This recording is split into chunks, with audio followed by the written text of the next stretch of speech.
Welcome to this evening's webinar, where we're looking at how to shop for excellence. So some of you on this call know me already and some of you don't, but let me just introduce myself. So this is me, and I am a dentist.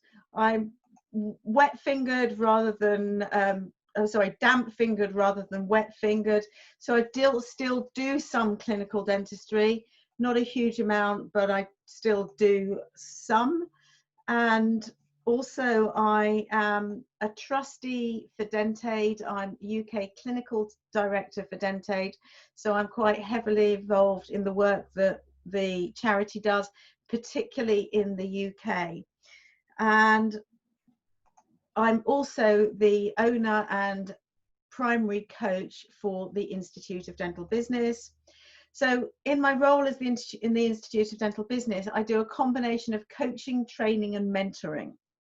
And I think it's useful to explain what these are, because people often use these terms interchangeably and they're not interchangeable. So when I'm coaching, I just ask questions. So when I'm coaching, it's about asking questions that increases your level of awareness about what's going on for you, what your choices are, so that you can make better decisions and take better actions. And I will also ask questions and hold you accountable for doing what you say you have committed to doing. So coaching is very, very non-directive, non-prescriptive. When I'm training, I'm teaching you stuff that you don't already know. So tonight we're going to be looking at Shop for Excellence, which comes out of my sales training module. And for most of us, we were never taught how to really communicate with patients. And it wasn't until I started studying outside dentistry and using a technique called NLP, neuro-linguistic programming, that I learned to really enhance my communication. And then mentoring is something which I do, but I don't really enjoy doing. And mentoring is about sharing my experiences and vicariously sharing the experience, obviously confidentially, of other people. The reason I don't like mentoring is because it presupposes that the way I did something or the way somebody else did something is the way that you should do it. And I really don't believe that's true, which is why I much prefer to be coaching, asking you questions so that you have the awareness about what is right for you. I'm an accredited coach with the International Coach Federation, which is the coach's equivalent of the GDC. We have our own ethics and we have an awful lot of CPD to do. There's some very stringent training criteria. So the ICF is a way that once if you choose a coach who's accredited by the ICF, you know that you're going to get quality, rather than somebody who's just decided they're going to call themselves a coach and doesn't have any training. And the areas that I do coaching in, and particularly over the last 12 months or 12 weeks rather, is an awful lot to do with crisis management. There's been a lot of personal crisis management that I've been supporting people with over the last 12 weeks. It could be crisis management. I've been working with people therapeutically overcoming fears, anxieties, phobias. Career coaching, over the last 12 weeks, it's really brought things to a head where people have been questioning whether they want to stay in dentistry. Fortunately, people are deciding they do want to stay in dentistry. They just don't want to go back and deliver dentistry in the way that they were doing it before. And then doing an awful lot of business development, so helping people improve the running of their practices so they can get some work-life balance. So what I'd like you to do, and you can turn your videos on if you like, but what I'd like you to do is clasp your hands together. And as you clasp your hands together, what I'd like you to do is just notice whether your left thumb is on top, your right thumb is on top, or whether you've got them side by side. And it doesn't mean anything. So my left thumb's on top. So what I want you to do is unlink them, twist them all around very slightly, and put them back the other way. And tell me how this feels. So for those of you that have muted yourself, you can unmute yourself and tell me how this feels, or you can put a little message in the chat box and let's share. When you've got your hands this way round, how does it feel? Let me just find the chat box. How does it feel? Strange, yes, it does, doesn't it, Drew? Anybody else have an experience? For most people, it does feel like strange. Words people often say is strange, uncomfortable, not normal, uncomfortable. Yeah, just right. So what I want you to do is take a big sigh of relief and put it back the other way. And then what we're going to do is we're going to interchange our hands. So do this. Backwards and forwards, backwards and forwards. You need to do this. That's right. So you're really backwards and forwards, backwards and forwards. So the way we do things the first time often becomes the right way of doing it unconsciously. And then when we do it a different way, it feels uncomfortable. It feels strange. So I just want to go backwards and forwards, backwards and forwards. And now, if you had your left thumb on top, put your right thumb on top, vice versa. And how does that feel now? And you can put in the chat box, you can unmute yourself, I don't mind. How does it feel now with a little bit of practice? Not so strange. No, that's right, Drew, it doesn't. And this is a bit less uncomfortable. Yes, so thank you for that. And this is really a metaphor for life, a metaphor for learning, that when we do something differently for the first time, it's not that it's wrong, it's just that it's different. And it may feel uncomfortable to start off with, and that is absolutely normal. So what's been going on? Before COVID, a lot of people were unhappy with the NHS. They felt it overwhelming. They were on that rat race, too much to do, not enough time to do it, unhappy with the quality of the work that they were able to provide within the limitations of the health service. Even before COVID, there were many dentists that were, I don't know who's writing on here, so if you can just maybe not write, requires effort. Fantastic for that, but if you're writing stuff, can you put it in the chat box in future? The little box that you can just find that says chat. There was a lot of debt. There is a lot of debt within dentistry, and obviously that is much more now with COVID, because the government hasn't really been helping anybody, and businesses have and individuals have had to go back and get different loans. Dissatisfaction with the quality of care, dissatisfaction with the expectations of patients. Lack of connection and networking. A lot of dentists have really felt very isolated. Overwhelm, stress, anxiety, suicidal before COVID. This fear of being sued, the GDC, and for much of these solutions, people have been saying, well, what you need to do is keep calm and sell, sell, sell. And I'm going to suggest that that's probably not the best way to approach things.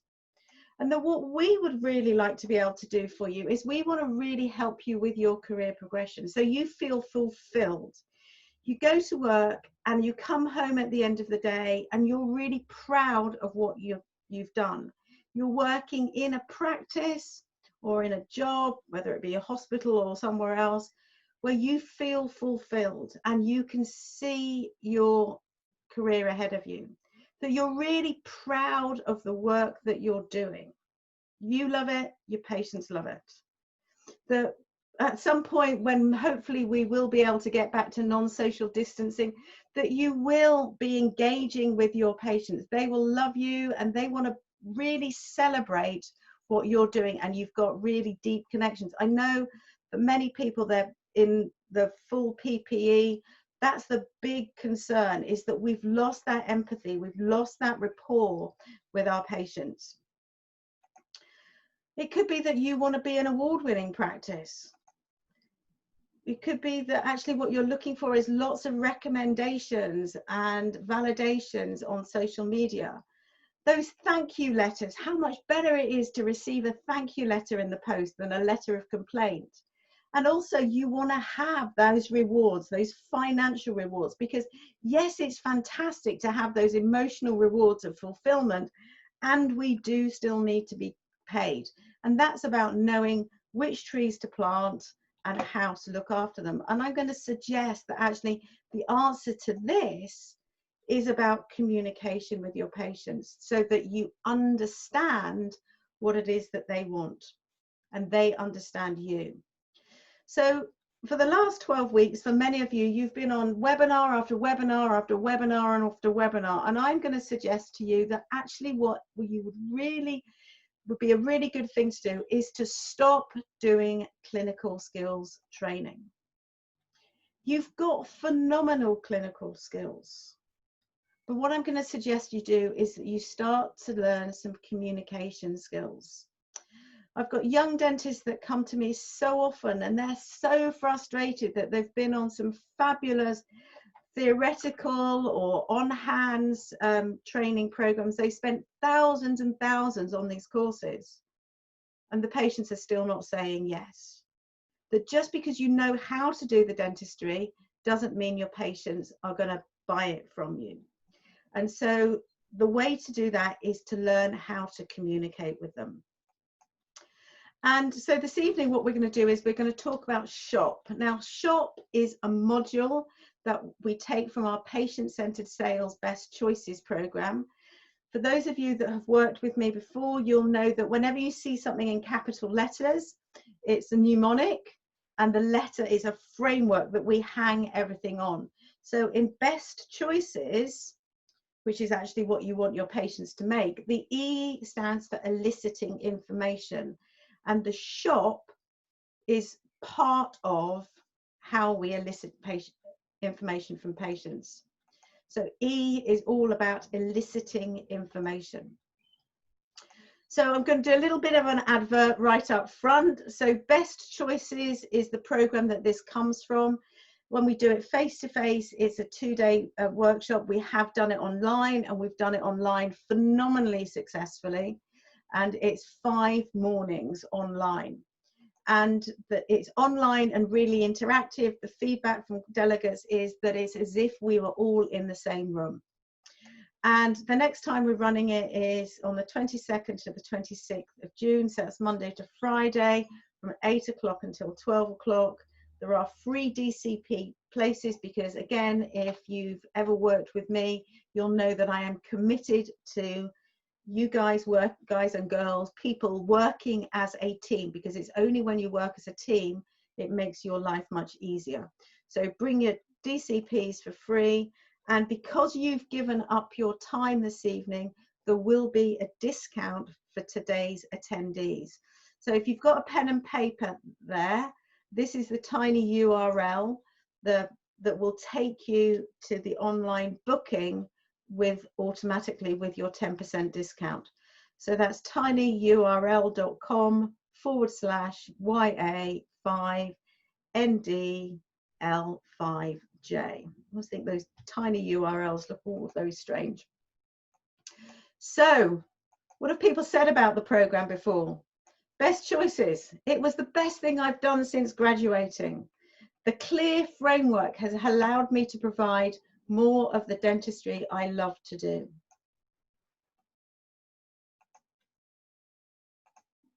In the month since I did the course, I've done 4 times as much private treatment than I usually do, and I feel far less stressed. Jane, I wanted to let you know that I'm doing absolutely brilliant since the course with you. I'm offering a lot more options with ease and confidence. Patients are accepting what I'm offering, and I feel nothing is impossible. In the 2 weeks since I did Best Choices, I have generated an extra £30,000, and I didn't feel like I was selling. Thank you. And for some of you may say, well, Jane, this is all very well, but this is all pre-COVID. But actually, I've said that we've done this program online already phenomenally successfully.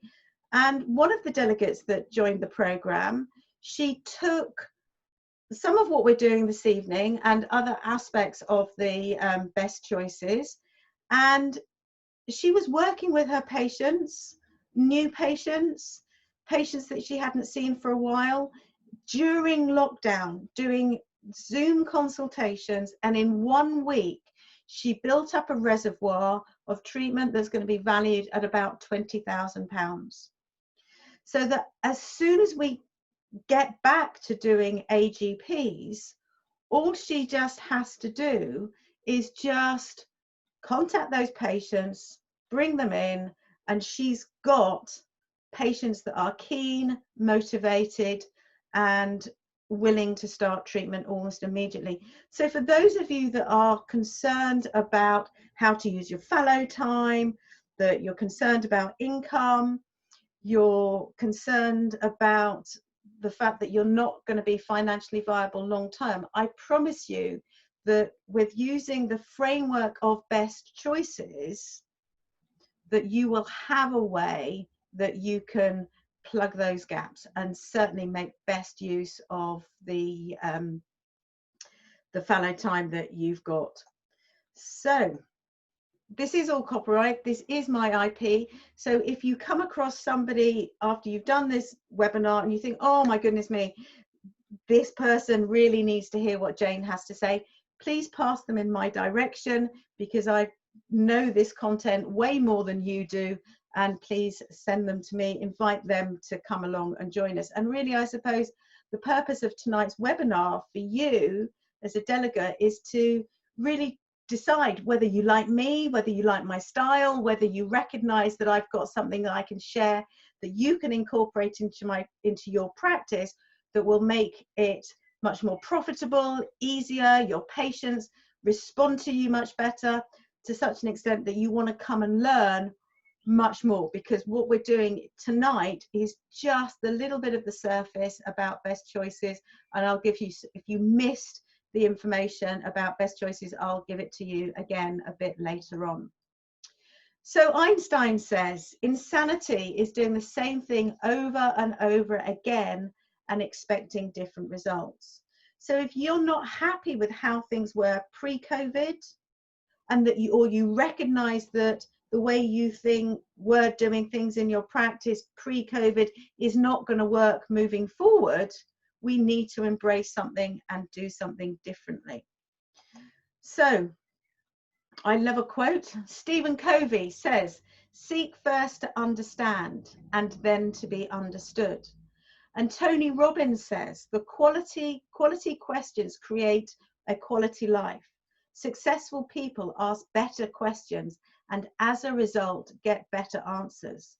So these are maxims that I'd really like you to hold as we go through this program, because this is all about questions.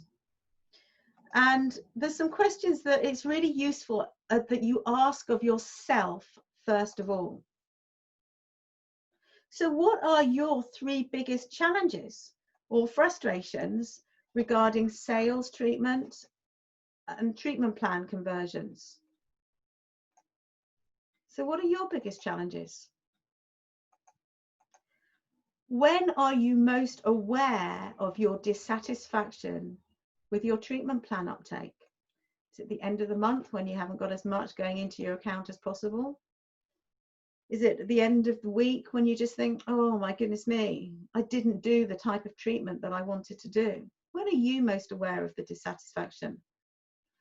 And what do you do or not do as a result? With your current approach to treatment plan conversions, how does it affect your behavior?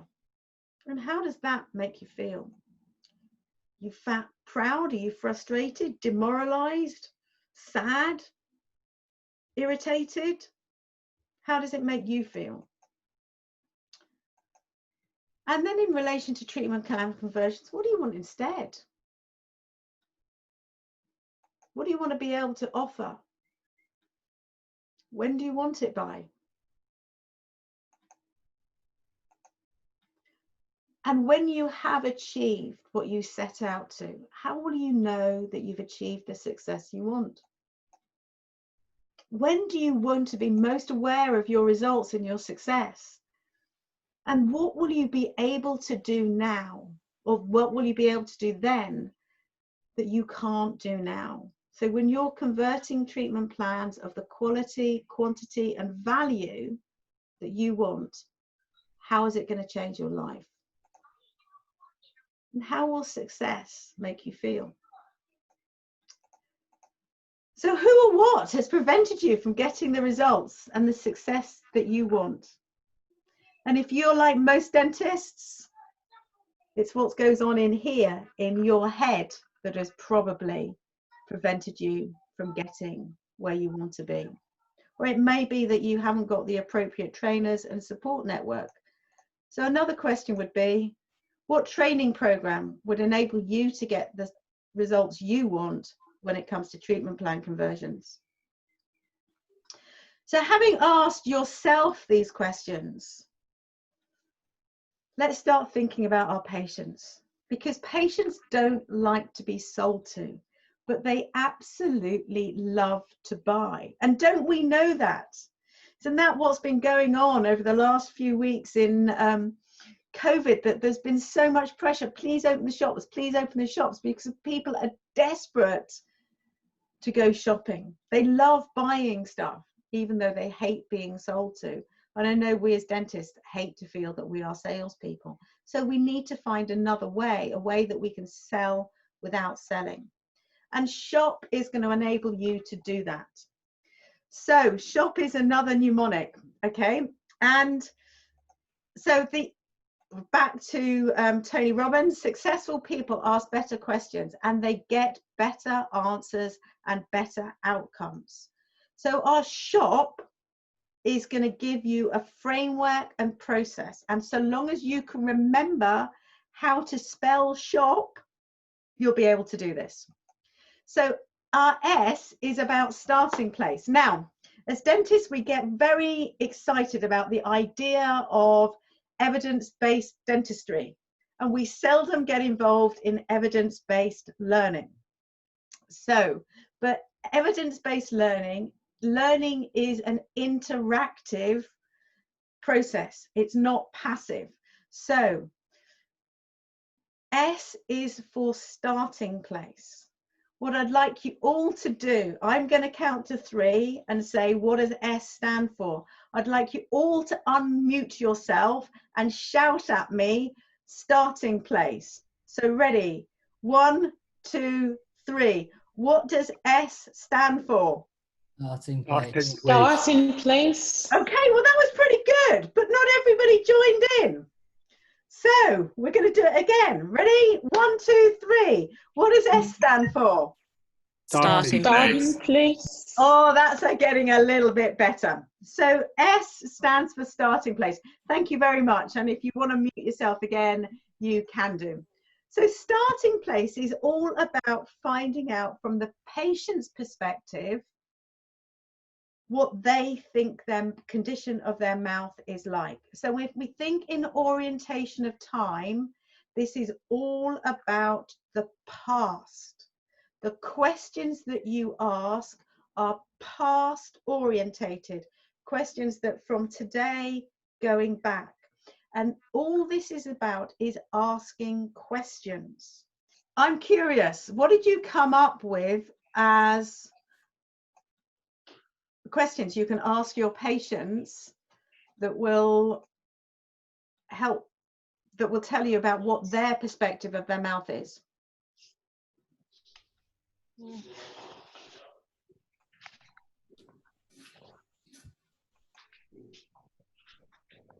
So we were thinking that you could ask sort of what their primary concern about their teeth is, or Brilliant. how their teeth affect their life, or if there's one thing about their teeth that they could change, what would it be?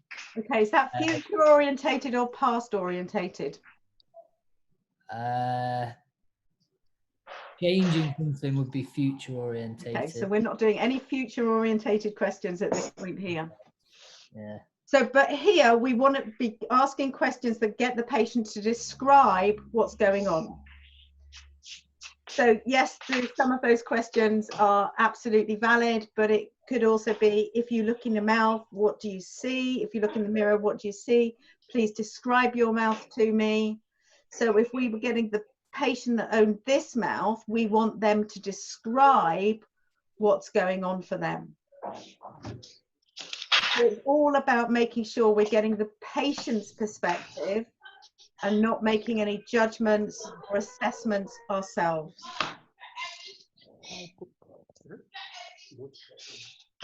So once we've done the first bit of starting place questions, we then move on to the second bit, where we want to know the impact that this starting situation is having on them. So again, we need to be asking another bunch of questions, which is about, how does this make you feel? When are you most conscious of your mouth, your smile, whatever their primary concern is? And what are you doing or not doing as a result? So again, I'm going to pop you back into breakout groups. So obviously you mentioned about asking how it makes them feel, and then what are they not doing as a result. So we were just basically questions centered around those two themes, about how does it impact your life, and then as a result of that, do you sort of not do things as a result of that, and things like that. Absolutely. And it's really, really important that we ask these questions. And I realize these are questions that you've probably never asked before. So that's one of these sort of like thumb questions. But it's important, not because we just understand what's going on for the patients, but it's really important that the patients understand for themselves what impact it's having on them, that they're avoiding cameras, that they're not going on to dating sites, that they haven't gone for a job interview, whatever it is. That it's important that they hear themselves say it, so that they understand the significance of what impact their state of their dental health is having on them.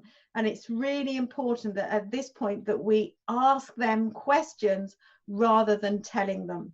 No judgment, no presupposition. It's questions, questions, questions. So we keep bearing in mind what Stephen Covey says: seek first to understand, then to be understood.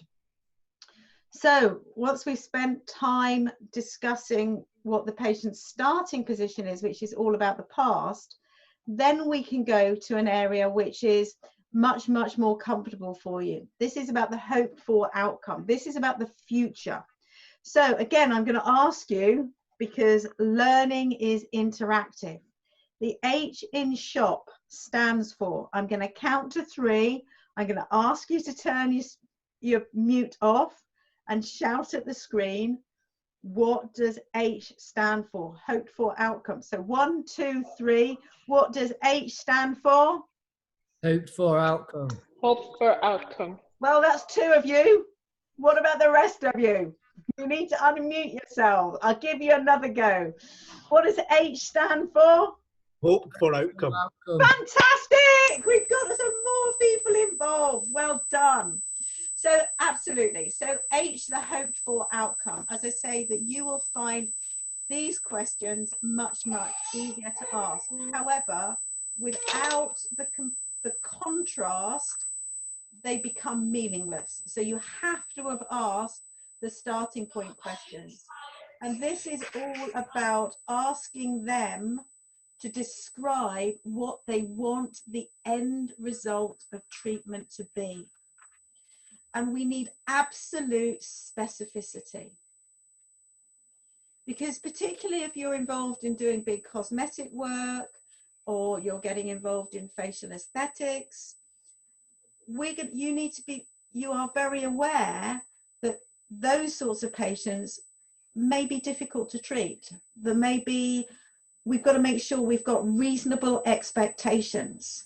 And the only way we can do that is if we're really, really clear about what it is that they're expecting. So this, for your high cosmetic patients, your facial aesthetics patients, this can be part of your psychoanalysis. So we were thinking either, you know, if there's one thing you could change, what would it be? Yeah. Or, you know, if there's 3 things you'd like to achieve at the end of it, what would it be? Or, you know, has your friend had treatment recently and you want something similar?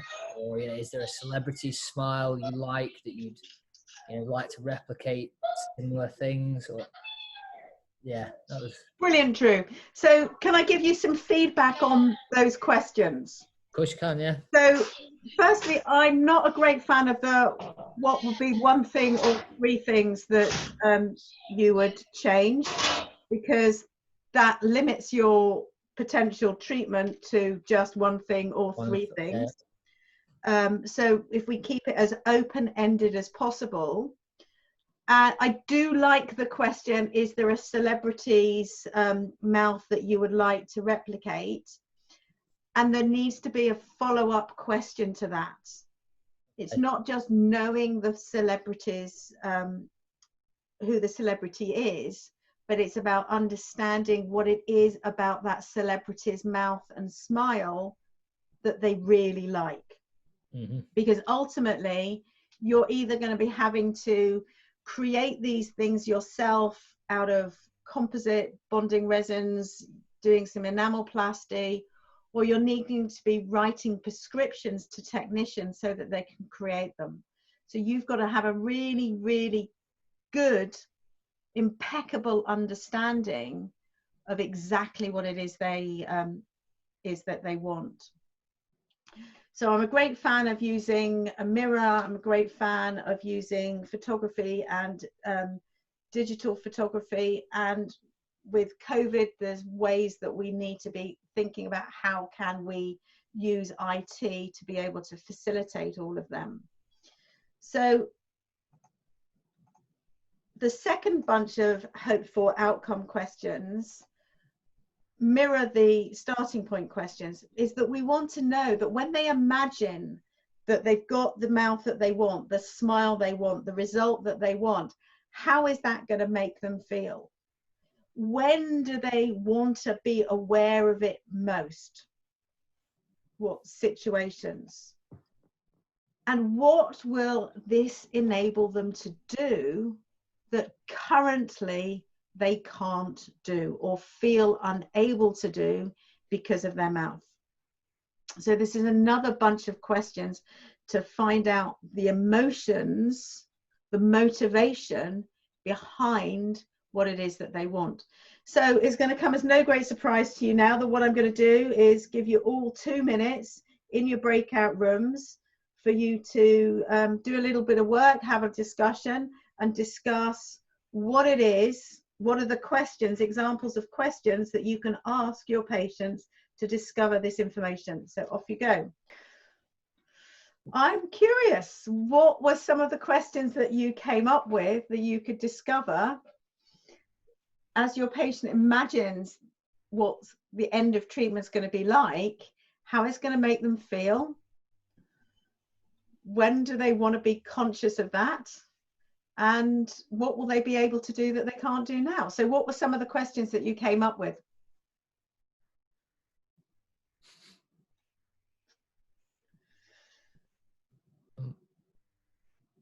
So we were sort of thinking like how, I guess a lot of the questions would depend on how they answered the starting place bit. So you could well recognized refer back to their answers. So for example, if they said it makes them feel self-conscious and so they don't socialize very much, you could ask sort of, do you think this would enable you to go out more? What impact would it have on your life? How yeah, and then basically refer back so they're realizing how it will enable them to change, sort of thing. Okay, can I give you some coaching on that, Drew? You can. Absolutely. And I have to say, well done. I honor you for being the one that's speaking up, because you're the one that's super learning from this. So the first question that you asked, would this enable you to go out more? Mm-hmm. That's what we call a closed question. Yeah. You can only answer yes or no. Mm-hmm. So it's about asking a very open question that when you've got that smile that you want, how do you imagine your life will be different? Okay. What will you be doing that you're not doing now? And what you said there was really, really valuable about referring back to what they said in the first set of questions, because we've got to be very, very careful that we don't use our interpretation, because that can come as judgment. So if they say, I don't feel confident, then and only then can you say it. If they say, I'm embarrassed, then and only then can you use it. But if we start to be using these words and they haven't used them first, they will come across as judgment. And we're not mind readers, and we don't really know how they feel. So we've got to be very, very careful and clean with our language. So absolutely. How do you imagine it's going to be different for you? How do you imagine you're going to feel? What do you want to feel like? And hopefully it's going to be Wonder Woman for the women. So we've got our S, which is our starting place. We've got our H with our hope for outcome. And on both of these sets of questions, we've got sets of questions initially that are descriptive. They're asking questions that the patient, very clear that it's a patient tells you what they see, what they feel in their mouth. And then the second batch of questions is about the impact that their dental presentation has on them.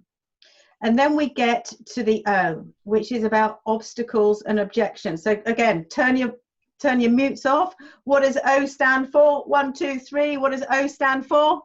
Obstacles and objections. Well done, Drew. This is the group show this evening. Obstacles and objections. Fantastic. Anybody else out there? Okay, absolutely. Thank you ever so much, and you can mute again if you want to now. So, except in the case of trauma, your patient's dental condition will have been pre-existing for months and possibly years. So those feelings that they have got, whether they be shame, embarrassment, whatever they are presenting, their fears, what they want to have as a result, they will have been having those for a long time. It's not new. And by you asking the questions, they're speaking it out. They're hearing how important it is to them. And there will have been reasons where they haven't come to a dentist before. And if you understand what has prevented them, you can overcome those when we do the treatment plan presentation. I know in the registration, lots of people have been asking questions about prices and treatment plan presentation. And yes, we do all that in the best choices, but not in this evening. I can't cram 15 hours into 1 hour. So, but knowing what these obstacles and objections are really, really key. So, what were some of the questions that you could ask your patients to discover what their obstacles and objections are? I said, well, I was thinking about what stopped you having treatment so far, what prevented you from coming sooner. Absolutely, great question. Anything else?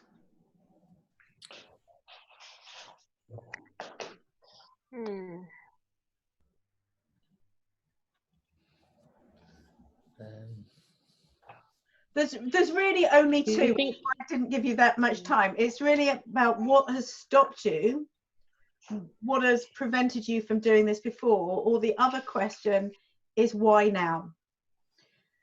So with some of our patients, it might be that they've just won the lottery, or they've just divorced their husband, or they're just about to get married. There's something that's triggered the change and changed their motivation.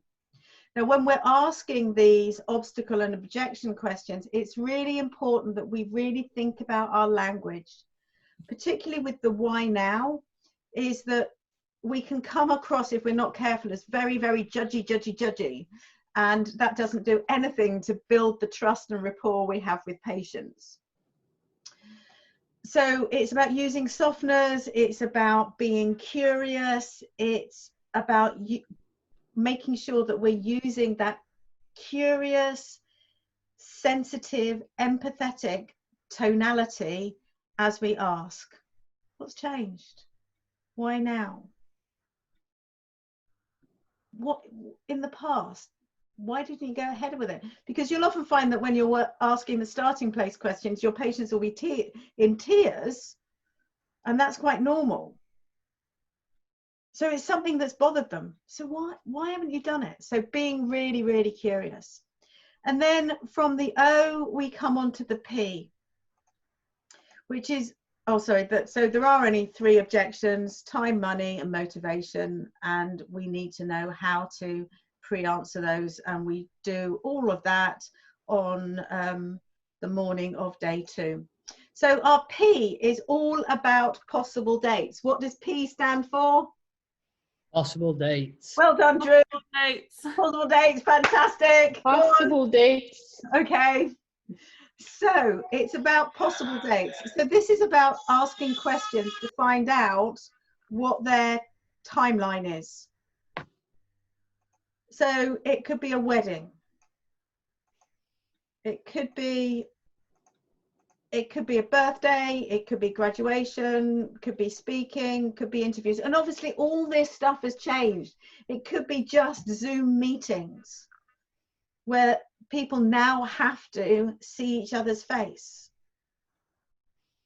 But what are the questions that you can ask to find out what your patient's timelines are and what their expectations of when they want it done by? So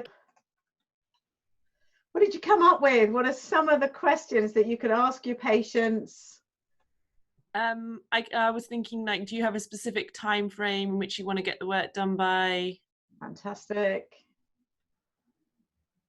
Do you have a deadline in mind? Brilliant. Yeah. Brilliant. Anybody else have anything to share? And absolutely. And it's really useful to know what the patient's timescale is, because then if we have to manage expectations or stage treatment, then we can do that. But it just helps us with our conversations. So in essence, then, our shop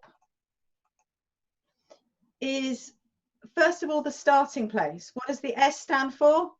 Starting place. Well done. Starting place. Fantastic. And then we're going to be asking questions, descriptive questions, first of all, discovering the patient's health belief model. We're then going to be asking the emotional type questions to dig down to discover the impact that their current situation is having.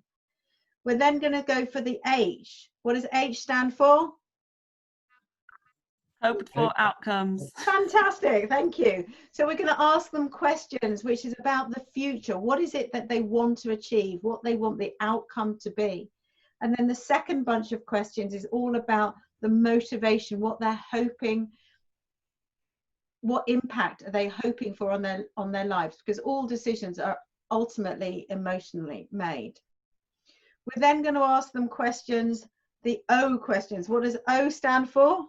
Obstacles and objections. Well done, fantastic.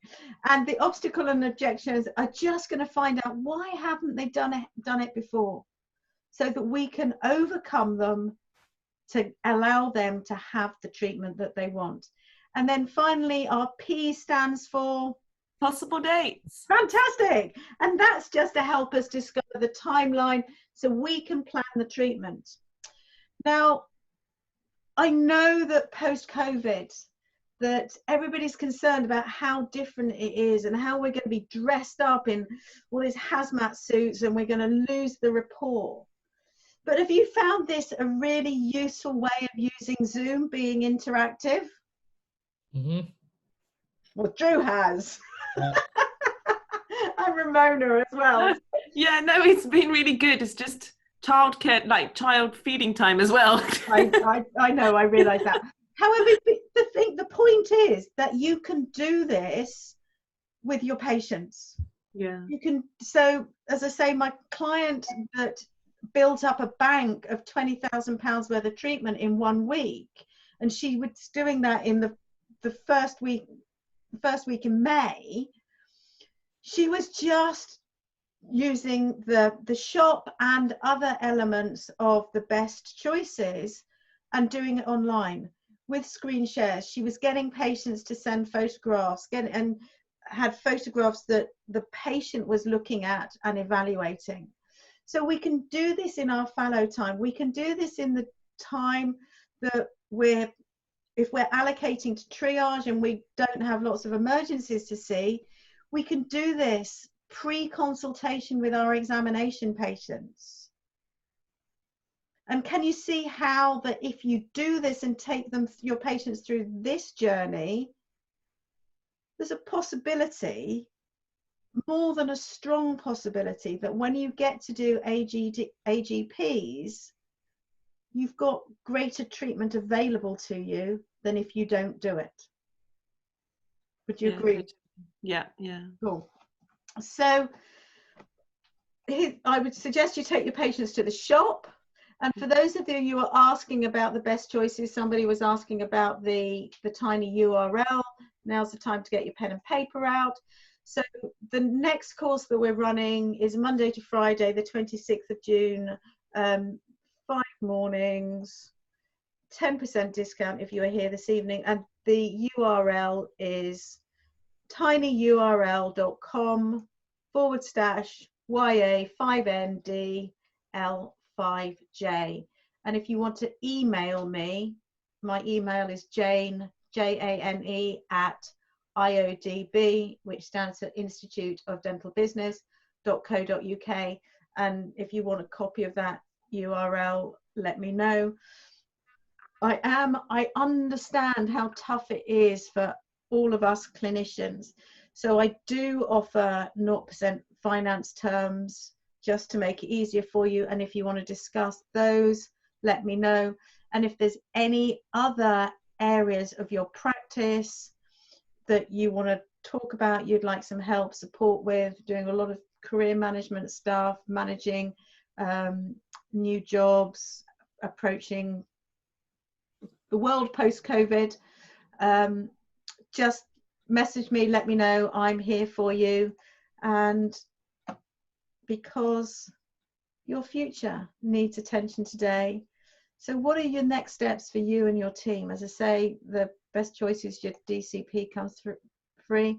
And thank you so much for participating. For the ones of you who are here at the end, some people obviously found the idea of interactive webinar a little bit too much on a Wednesday evening. So thank you ever so much for participating. And I know because you have participated and we've used evidence-based learning, you will remember this. And I look forward to being able to share with you the rest of Best Choices.